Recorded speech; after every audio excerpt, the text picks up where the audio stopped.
기도의 힘, 생각만 해도 응답받는다라는 저의 책 제 6장입니다. 제 6장, 왜 성령의 도움을 구해야 하는가 라는 부분을 나가도록 하겠습니다. 페이지 수로는 56페이지 두 번째, 그러면 왜 우리가 성령의 도움을 받아야 할까요? 이 부분을 나가도록 이렇게 하겠습니다. 먼저 시간에 우리가 그 성령에 대해서, 성령은 다 누구나 다 받을 수 있다. 왜냐하면 성령은 선물이기 때문에 그렇다. 그래서 막 선물에 대해서 제가 지겹도록 강조해서 말씀을 드려서 여러분들 평생 가다 막 성령님이 선물이구나. 이 선물은 우리가 생각하는 것처럼 이 선물 안 받아도 되지 뭐. 나는 이 선물 싫어. 그런 취사 선택의 그런 기회가 있는 그런 선물이 아니라 그랬습니다. 이 선물은 그냥 싫어도 받아야 되는 의무적인 선물이라고 그랬죠. 나는 선물 안 좋아하는가? 그게 아니라 반드시 받아야 될 거. 왜냐하면 구원도 바로 선물로다. 에베소 2장 8절에 이렇게 기록이 되어 있는 것처럼 똑같은 성령에 대해서도 선물로 그렇게 되어 있는데, 도론 헬라어로 똑같은 단어로 선물로 이렇게 되어 있습니다. 그래서 반드시 우리가 성령을 선물로 받아야 되기 때문에 이것은 싫고 좋고의 관계가 아니라 마치 구원처럼 우리가 구원을 좋고 싫고 그걸 떠나야 됩니다. 그렇죠? 그걸 떠나서 무조건 다 누구든지 한 사람이라도 다 예수 믿고 구원 받아서 천국 가야 됩니다. 그런 것처럼 구원이 필수인 것처럼 이 선물이라는 그 표현이 구원이 필수인 것처럼 바로 성령도 필수라 이겁니다. 성령을 받아야 되는 거. 이게 선물이니까 선택의 기회가 있다. 선택의 기회가 없습니다. 교양 필수라고 이렇게 보면 되겠죠. 반드시 우리가 받아야 될 것, 그걸 바로 선물로서 이렇게 표현하기 때문에 성령은 반드시 다 받아야 된다. 그래야 또 성령을 받아야 말투스 증인, 사도행전 2.8절에서 그렇게 말씀하고 있죠. 증인이 되기 위해서는, 전파자는 우리가 될 수 있지만 증인이 되는 길은 오직 성령을 받은 자만 증인이 될 수 있다 라고 말씀을 드렸습니다. 그래서 증인이 되기 위해서, 전파자가 되기 위해서는 얼마든지 예수 믿지 않아도 전파자가 될 수 있지만, 증인은 예수 믿을 뿐만 아니라 거기에 성령님까지도 받아야, 성령을 체험하여 바로 증인이 될 수 있다. 사도행전 1.8절에서 그렇게 말하기 때문에 우리가 증인이 되기 위해서라도 성령을 받아야 된다. 이렇게 말씀을 드렸습니다. 근데 오늘은 왜 성령의 도움을 구해야 하는가, 이 부분에 대해서 나가는데, 성령의 도움을 왜 우리가 구해야 하느냐 이거예요. 제가 기도응답 전문학교 나갈 때 이 성령 부분, 이 부분을 꼭 나가거든요. 나가면서 그 전에 이제 광고를 하는 것이 뭐냐면, 말을 잘 안 듣는 남편이 있으면 반드시 모시고 가라 그렇게 합니다. 왜냐하면 요 부분 본 단락만 잘 이해를 하게 되면, 이 부분을 알게 되면 남편들이 순한 양이 될 겁니다 라고 제가 광고를 미리 합니다. 이 전에 이제 이 시간이 되기 전에 미리 광고를 해요. 그래서 남편하고 되도록 같이 참여하시기 바랍니다 이렇게 강조를 해요. 왜냐하면 이 성령님의 그 역할이 굉장히 중요합니다. 성령에 대해서 이제 그 부분에, 그래서 그러면 왜 우리가 성령의 도움을 받아야 할까요? 이렇게 왜 받아야 되느냐 이거예요. 성령을 선물로 받아야 되고, 그 다음에 받았으면 이제 성령의 도움을 우리가 받아야 된다는 거. 왜 받아야 되느냐 이거예요. 그 부분을 알아야 된다 이겁니다. 그래서 성령을 선물로 받고, 성령을 선물로 받은 다음에 그 다음에 성령의 도움을 받아야 하는 부분, 이 부분이 바로 가정사역에 해당합니다. 이 성령 부분을 이해해야 사실은 가정사역을 우리가 이해할 수가 있어요. 우리 내적 치유 막 받으러 많이 다니고 그러거든요. 근데 사실은 내적 치유에 대해서 바로 알려면 성령에 대해서 바로 알아야 됩니다. 이 파라클레토스, 이 성령에 대해서만 바로 알게 되면, 남편들이 거의 다 아내들이 문제가 있는 것도 있지만 남편들이 문제가 사실 많거든요. 그래서 이 성령의 부분을 바로 알게 되면 남편들이 변화가 됩니다. 변하지 않을 수가 없어요. 그래서 순한 양으로 변합니다. 그래서 미리 그렇게 광고를 했다 이거죠. 첫째로 왜 성령의 도움을 받아야 되냐 이거죠. 첫째로 하나님은 아내를 돕는 자로 주셨습니다. 아니 성령에 대해서 이야기하는데 뭔 아내부터 이렇게 나오냐. 아내를 알아야 됩니다. 아내를 알아야 성령을 알 수가 있어요. 그렇죠. 돌출한 것처럼 그렇게 지금 아니 성령 도움 받아야 되는데 왜 아내에 대해서 나옵니까? 이렇게 생각할 수 있다 이거죠. 아내에 대해서 알아야 성령을 알아요. 그래서 아내를 잘 아는 사람은 성령님을 잘 아는 겁니다. 그래서 아내부터 나온다 이거죠. 창세기 2장 18절에 보면 여호와 하나님이 가라사대 사람의 돕는 독처하는 것이 좋지 못하니 내가 그를 위하여 돕는 배필을 지으리라 하시니라. 성령님에 대해서 이야기하면서 왜 창세기 2장 18절로 벌써 글리갑니까? 이 성령님을 알려면요 창세기 2장 18절을 이해해야 됩니다.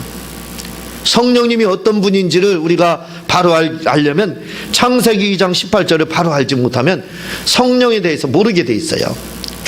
성령에 대해서 나는 성령님 박사 그렇게 하는데 박사가 될 수가 없습니다.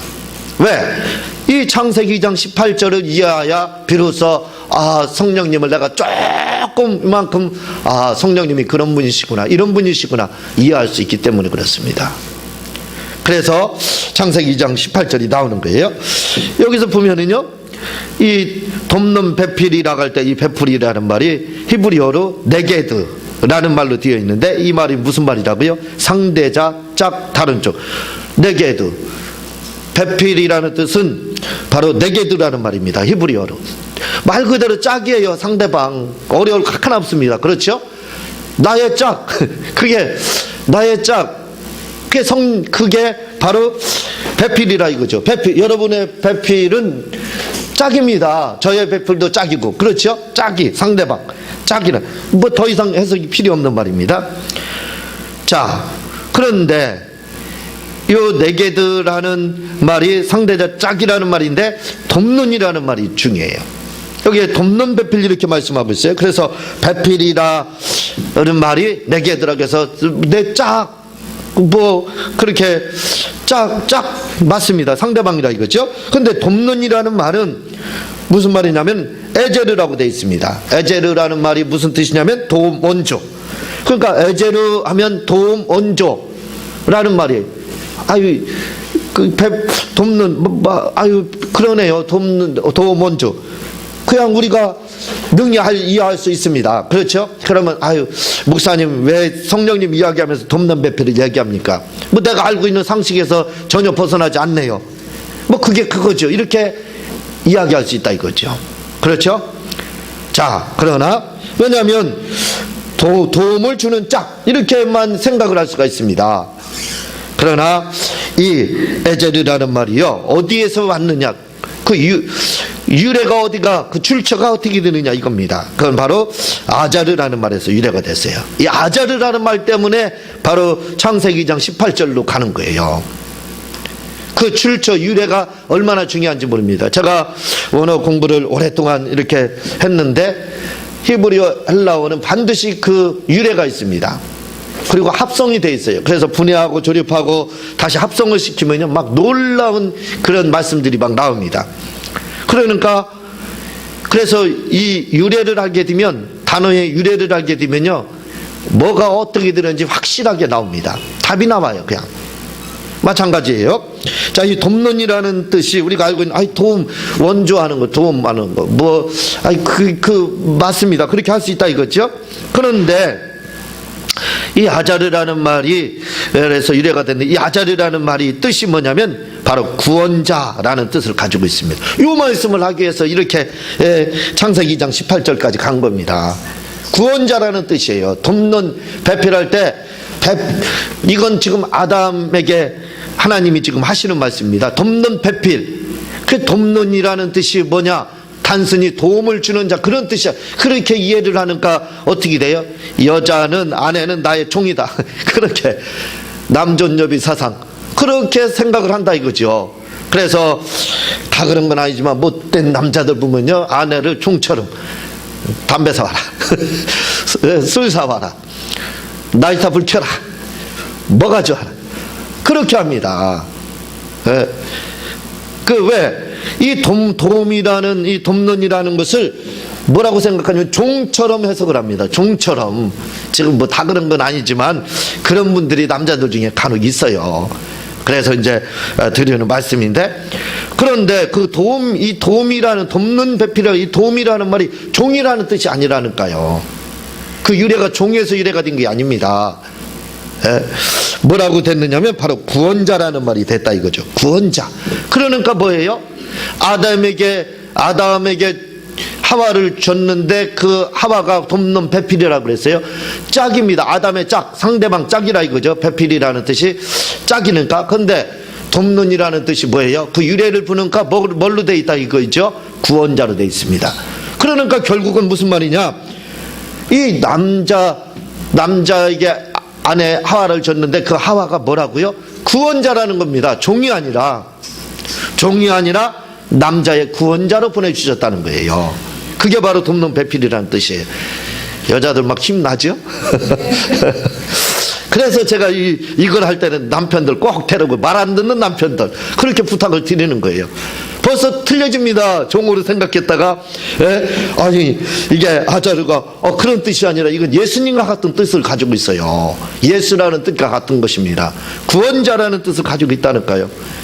그러니까 종으로 다 사용하려다가 벌써 이제 생각이 틀려지고, 이게 무시할 상대가 아니구나, 무시하라고 준 배필이 아니라 이건 나를 구원하라고 준 구세주와 같은 분이구나, 아내가. 이제 그렇게 보이게 되는 겁니다. 그런 분이에요. 그런 분들이 여러분들이요, 자부심을 가지시기 바랍니다. 자, 둘째로, 왜 하나님은 남자에게 돔론 배필로 여자를 주셨을까요? 창세기 2장 18절에 돔론 배필 이야기를 했습니다. 그러면 왜 남자에게 돔론 배필로 주셨느냐 이거예요.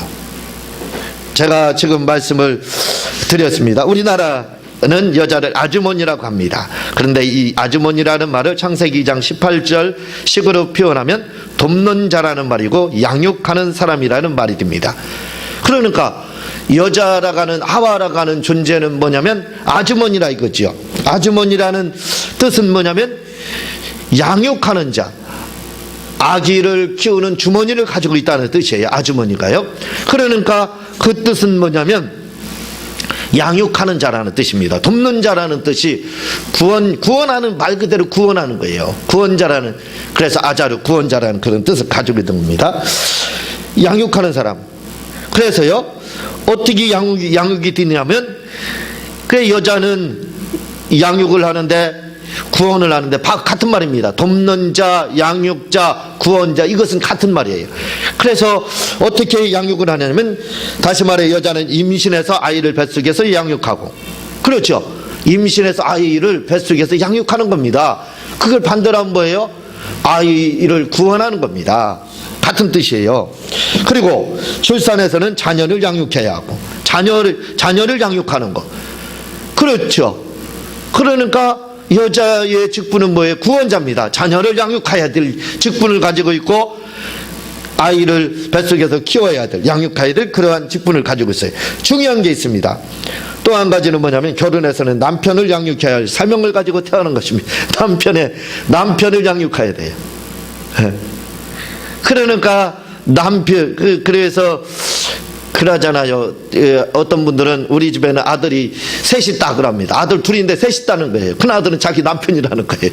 그게 맞는 표현입니다. 왜냐하면 결혼에서는 여자의 사명이 굉장히 커요. 구원자기 때문에. 그래서 여자가 통이 크다고 이야기를 하는 거예요. 남자들은 단세포 동물이다, 이렇게 이제 사람들이 단세포 식물이라고 하나 동물이다 이렇게 표현을 합니다. 왜냐하면 하나밖에 몰라요. 뭐 하나 심취하면 거기만 향해서 막 달려갑니다. 다른 건 뭐 생각지도 못해요. 그래서 TV를 보더라도 하나만 봐야 돼요. 다른 거 같이 하면서 못 봅니다. 그 여자는 그렇지 않다 이거죠. 여자들은 TV를 보면서도 자녀를 가르칠 수도 있고 또 TV를 보면서도 할 일을 다 할 수가 있습니다. 뭐든. 그러면서도 내용은 꿰뚫어요. 그렇게 될 수가 있다. 왜? 구원자이기 때문에 통이 큽니다. 그래서 남자는 양육을 받아야 될 대상이기 때문에 그렇게 통이 크지가 않아요. 그래서 남자는 단세포, 어떤 분들 이 동물이다 가면 이건 지나는 쪽 발상에서 나온 말이기 때문에 쓰지 말아야 되는데 이해하기 쉽게, 그래서 남자를 단세포 동물이다 이제 이렇게 표현을 하는 거예요. 그게 맞는 겁니다.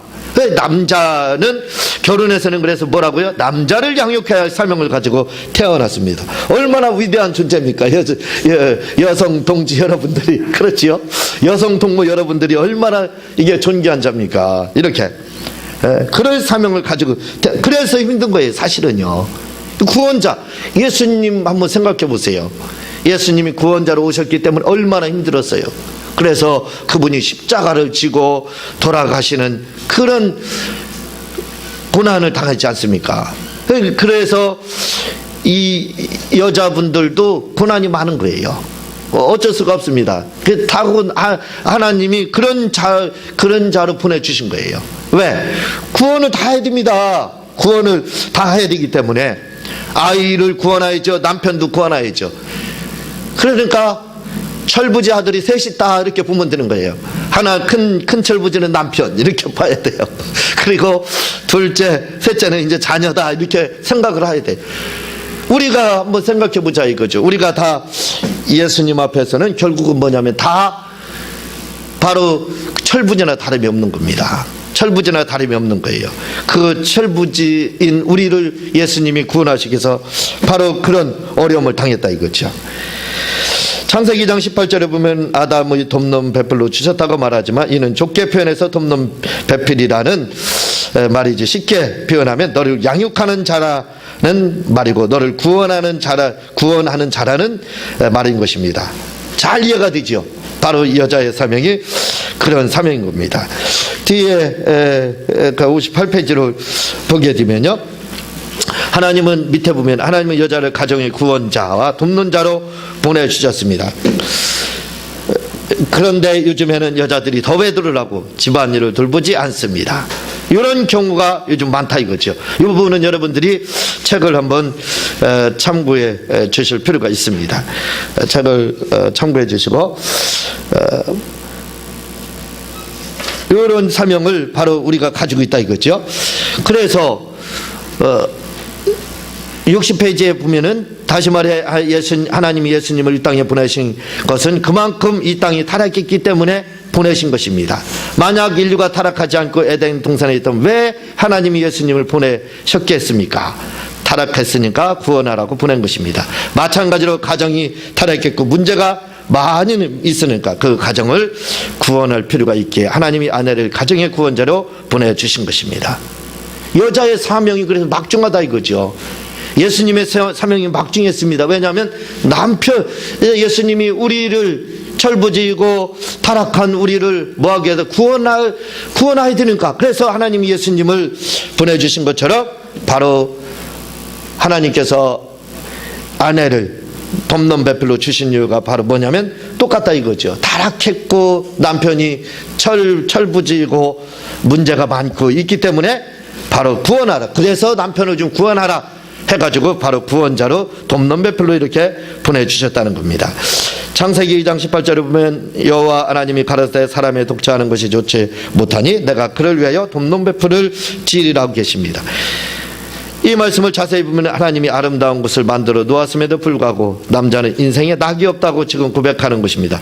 왜냐하면 남자는 여자의 구원을 받아야 삶의 의미가 있기 때문에 그렇습니다. 무슨 말씀인가 이해가 되죠? 자, 하나님이 에덴 동산, 그걸 뭐라고 파라데이소스 이렇게 말을 합니다. 낙원이라는 걸 헬라어로 그냥 파라데이스 이렇게 이야기하지만 파라데이소스 이렇게 말을 합니다. 근데 그 낙원이에요. 지상 천국, 유토피아 이렇게 말할 수 있는 거예요. 그런 그 모든 게 다 갖춰졌습니다. 그런데 아담이 별로 좋지 않더라 이겁니다. 뭔가 아쉬웠다 이거죠. 그래서 그 아담을 바로 에덴 동산에 그 있음에도 불구하고 낙이 없다 인생에. 그래서 보내준 게 누구냐면 하와입니다. 하와는 뭐라고요? 바로 구원자를 보내준. 우리가 똑같습니다. 이 땅이 아무리 유토피아가 이 땅에서 이루어지지 않아요. 지상 낙원이 이 땅에서 이루어질 수가 없습니다. 그렇지만 지상 낙원과 같은 곳이라 할지라도 우리에게는 이곳이 의미가 없습니다. 만약에 왜? 우리에게 구원자가 없어봐요. 예수님이 없으면 뭐 이 땅이 뭐가 그렇게 중요합니까? 그렇죠? 별 의미가 없다 이거죠.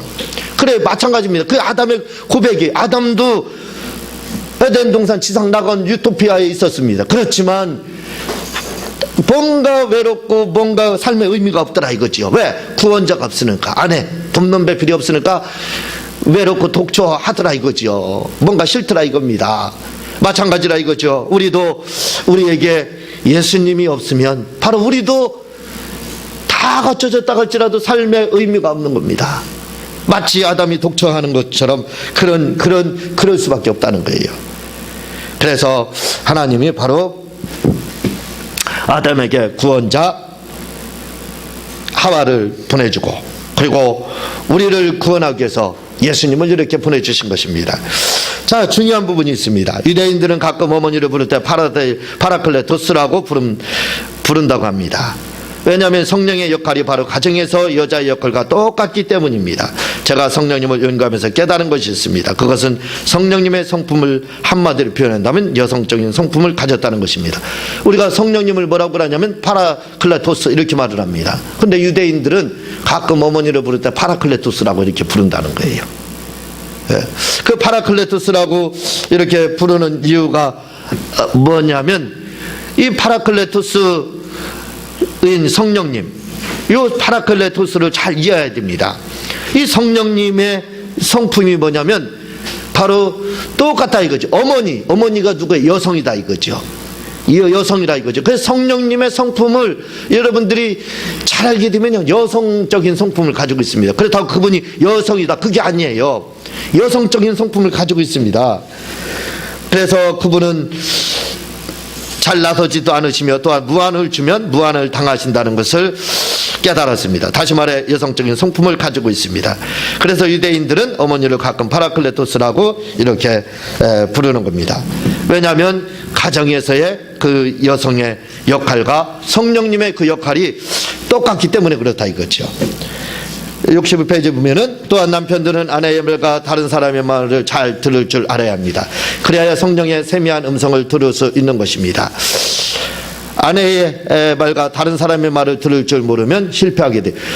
당연히 실패하게 돼 있다 이거죠. 왜?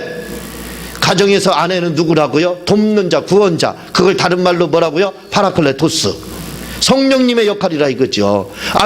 그래서 아내가 가정에서 하는 일이 뭐냐면 성령님과 같은 일을 합니다.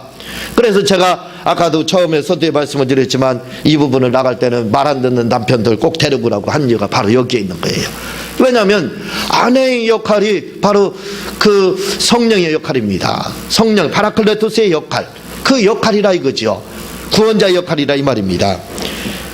그래서 여러분들 남편들의 고백을 들어보면요 그런 말을 합니다. 다른 분들한테 얘기할 때는 그래도 자존심 있어서 아내한테는 그런 말 안 해. 근데 다른 사람한테 말을 할 때는 그렇게 말하지 않고 뭐라고 하냐면, 내가 아내의 말만 잘 들었어도 실패하지 않았다 그 말을 합니다. 안 들었다 이 말이에요. 안 들으면 실패할 수밖에 없습니다. 왜? 아내의 역할이 어떤 역할이라고요? 구원자의 역할입니다. 성령님의 역할이라 이거죠. 우리가 성령의 음성을 들어야 됩니다. 성령의 음성을 어떤 사람이 잘 듣느냐면 옳은 걸 잘 듣는 사람, 옳은 걸 그대로 받아들이는 사람, 그 사람이 바로 성령의 음성을 잘 듣는 거예요. 그래서 남의 말을 들을 줄 모르면요 성령의 음성도 못 듣습니다. 그래서 남의 말을 우리가 잘 듣고 성령의 음성을 들으려면 남의 말을 잘 들어야 돼. 그 귀가 얇은 거랑 다른 거예요. 바로 구원자의 말을 잘 들어야 됩니다. 이 구원자의 말, 다시 말하면 성령님의 말씀을 잘 들어야 돼요. 그게 바로 아내의 말이라 이거죠. 아내의 말을 잘 듣는 들으면 바로 성령의 말을 잘 듣는 거라고 똑같은 겁니다. 그래서 내가 성령의 음성을 듣고 싶다 그러면 아내의 말을 좀 참고할 줄 알아야 돼요. 그래야 바로 성령의 음성도 우리가 들을 수 있게 되는 겁니다. 그 가정의 역할, 가정에서의 아내의 역할이 이렇게 중요한 거예요. 그래서 성령을 알기 위해서는 뭐부터 어디로 갔어요? 그 창세기 2장 18절로 그래서 간 겁니다. 왜냐하면 돕는 배필을 이해하지 못하면 성령님을 이해할 수가 없어요. 성령님에 대해서 바로 알려면 돕는 배필에 대해서 바로 알아야 됩니다. 그 돕는 배필이 바로 누군지, 어떻게 돕고 있는지를 알아야 돼요. 그래야 바로 성령님을 깊이 우리가 이해할 수 있게 되어 있는 겁니다. 셋째로, 남자가 아내의 도움을 받아야 사는 것 같이 사람은 성령의 도움을 받아야 사는 존재입니다. 자, 아주 키포인트입니다. 굉장히 중요해요. 남자는 뭐예요? 아내의 도움을 받아야 사는 존재인 것처럼 사람은 성령의 도움을 받아야 됩니다. 이 말이 무슨 말인가 잘 모를 거예요. 왜냐하면 아담이라는 말은 사람이라는 말이 들어있고 또는 남자라는 말이 들어있습니다. 두 말이 들어있어요. 남자, 사람 이런 뜻을 가지고 있어요. 그래서 창세기에서 사람하면 다 아담으로 이렇게 해석을 하고 있어요. 근데 이 아담이라는 말에 남자라는 뜻이 들어있고 사람이라는 말이 들어있는 이유는 아주 중요합니다. 왜냐하면 남자에게 돕는 배필은 바로 아내예요. 그렇죠? 그와 마찬가지로 상징적인 겁니다. 그래서 아담이라는 말에 남자라는 말이 들어있고 사람이라는 말이 들어있는 거예요. 무슨 말이냐면 남자의 배필은 아내라 이거죠. 아내가 남자의 배필, 남자의 구원자라 이거죠. 마찬가지로 사람의 배필이 누구냐? 성령님이라는 겁니다. 다시 말하면 사람을 구원하는 자가 바로 누구냐? 바로 성령님이라는 거예요. 그래서 하나님이 아담이라고 지으시고 그 뜻은 남자와 사람이라는 뜻을 갖게 하고 하와를 바로 지은 겁니다. 돕는 배필로 지은 거예요. 왜? 네가 지금은 남자로서 너의 돕는 배필인 하와로부터 도움을 받고 구원을 받는데 후에 너의 배필, 너의 진짜 배필을 내가 보내주겠다 이겁니다. 그 진짜 배필이 바로 누구냐면 바로 성령님이라는 거예요. 성령님을 언젠가는 내가 너에게 아내를 준 것 같이 언젠가는 너의 돕는, 너를 구원하는 배필과 같은 너의 짝이 될 바로 성령님을 보내겠다, 그런 의미입니다. 그래서 바로 성령님을 보내신 거예요. 그래서 아담이라는 뜻이 남자라는 뜻과 사람이라는 뜻이 들어있는 거예요. 무슨 말씀인지 이해가 되죠? 그래서 성령을 이해하려면, 창세기를 이해하지 못하면 이 성령님에 대해서 우리가 이해를 할 수가 없습니다. 바르게 이해를 할 수가 없어요. 그래서 이 부분이 굉장히 중요한 겁니다. 다음 시간에 계속해서 나가도록 이렇게 하겠습니다. 제가 기도하고 주님 가르치는 기도로 마치도록 하겠습니다. 하나님